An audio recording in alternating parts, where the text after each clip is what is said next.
এত ভিড় কেন? চলো গল্পটা শুরু থেকে শেষ করা যাক। হ্যালো এভরিওয়ান, দুদিন আগে আমাদের কলেজ থেকে নোটিশ এসেছিল আমাদেরকে ঘুরতে নিয়ে যাবে। উদ্দেশ্যে মিষ্টদের বাড়ি চলে যাই। তাই আমাকে জেঠামনি খাবার দেয়। বাড়ি থেকে বেরিয়ে আমাদের বাড়ি চলে যাই। তো স্টাইল মারছিল কেন জানি না, স্টাইল বেরিয়ে গেছে। শ্যাম্পু করছিল জীবনে কুস্তি দেখতে দিন শ্যাম্পু করে লেক্স মারছিল। তৃষ্ণার হাতে ওর কামড়িয়েছিল। এখানে আমরা কলেজ গিয়েছিলাম মিৎসাকে দেখতে, তো আমরা যাইনি।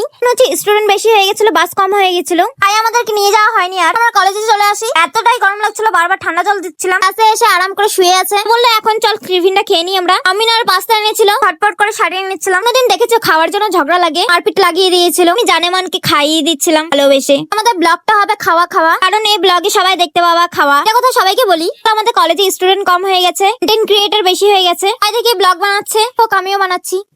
হ্যালো সুরুলুলু গুদুম। সবাইকে বললাম আজকে আমাদের খাওয়াই ব্লগ চলবে। আমরা সেখানে যেতে পারিনি। থেকে বেরিয়ে আমরা ফুচকা খেয়ে নিয়েছিলাম। রান্নাঘরে এসে বিরিয়ানি। তারা আমাকে বললো যে আমি এতই পাতলা, তো খাওয়ার পর আমি মোটা হয় না, আমার দোষটা কি? ব্লগটা মজা লাগলে সাবস্ক্রাইব করা।